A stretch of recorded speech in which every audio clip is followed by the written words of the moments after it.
இந்த அவைக்கும் அவையின் மூலம் நாட்டு மக்களுக்கு நான் சொல்லிக்கொள்ள விரும்புவது,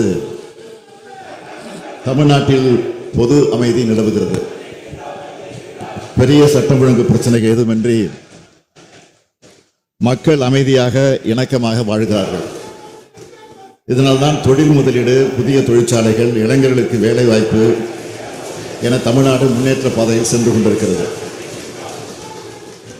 இந்த நேர்மை சூழ்நிலையை தாங்கிக் கொள்ள முடியாத சில மாநில விரோத சக்திகள், தமிழ் மக்கள் விரோத சக்திகள், லாபிலிருந்து சட்டம் போடுறவங்களெல்லாம் அப்படியே வெளியேற்றுங்க. காவலர்கள் அங்கொன்று இங்கொன்றுமாக நடக்கக்கூடிய கொலை, கொள்ளை போன்ற ஒரு சில நிகழ்வுகளை ஊதி பெரிதாக்கி மக்களை பீதியில் வைக்க இரவு பகலாக மக்களின் பாதுகாப்பிற்காக உழைத்துக் கொண்டிருக்கக்கூடிய நம்முடைய தமிழ்நாட்டு காவல்துறைக்கு இழுக்கு ஏற்படுத்த திட்டமிட்டிருக்கிறார்கள். அதற்கு பிரதான எதிர்க்கட்சியும் துணை போகின்ற வகையில் தூபல் ஓடுகிறது. சில ஊடகங்களும் பத்திரிகைகளும் சேர்ந்து துணை போவது இன்னும் வேதனை அளிக்கிறது. தமிழ்நாடு அரசின் நற்பெயருக்கும் களங்கம் ஏற்படுத்திவிட முடியுமா என துடிக்கிறார்கள். அதிமுக ஆட்சியில் எத்தகைய கலவரங்கள் நடைபெற்றன என்பது அனைவருக்கும் தெரியும். அதுபோன்ற எந்த கலவரமும் இந்த ஆட்சியில் இல்லை. குற்றங்கள் எண்ணிக்கை இந்த ஆட்சியில் குறைந்து வருகிறது. புகார்களின் மீது உடனுக்குடன் நடவடிக்கை எடுக்கப்பட்டு வழக்கு போடப்படுகிறது. வழக்குகள் கண்டுபிடிக்கப்படுகின்றன. எந்த கட்சியை சார்ந்தவராக இருந்தாலும், ஆளுங்கட்சி சார்ந்தவர்கள் இருந்தாலும் அவர் மீது வழக்கு போடப்படுகிறது, தண்டிக்கப்படுகிறார்கள், கைது செய்யப்படுகிறார்கள். இதுதான் உண்மை.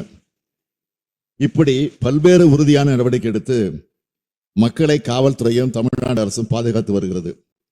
ஆகவே சில நேரங்களில் நடைபெறும் தொடர் சம்பவங்களை வைத்து தமிழ்நாட்டில் சட்டம் ஒழுங்கே சீர்கட்டு விட்டதாக மக்களை திசை திருப்புவதற்காகவே வீண் புரளிகளை கிளப்பாமல், எதிர்க்கட்சி தலைவராக இருந்தாலும் அவர் கூட்டணி வைக்க துடித்து கொண்டிருக்கக்கூடிய கட்சியாக இருந்தாலும் ஆக்கப்பூர்வமான அரசியல் செய்ய முன்வாருங்கள்.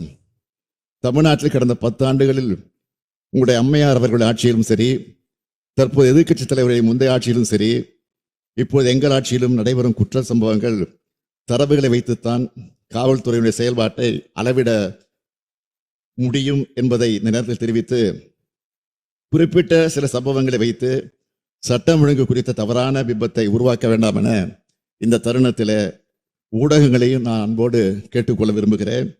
அரசின் மீது ஆக்கப்பூர்வமான குறைகள் இருந்தால் சுட்டிக்காட்டுங்கள். அரசியல் செய்வதற்காக தமிழ்நாடு காவல்துறையும் அமைதியான மாநிலம் தமிழ்நாடு என இருக்கக்கூடிய பெயரையும் கெடுப்பதற்கு துணை போகாதீர்கள் என்று கேட்டு அமைகிறேன். பாதகம் செய்பவரை கண்டால் நாம் பயம் கொள்ளலாகாது பாப்பா. மோதி மிதித்து விடு பாப்பா, அவர் முகத்தில் உமிழ்ந்து விடு பாப்பா.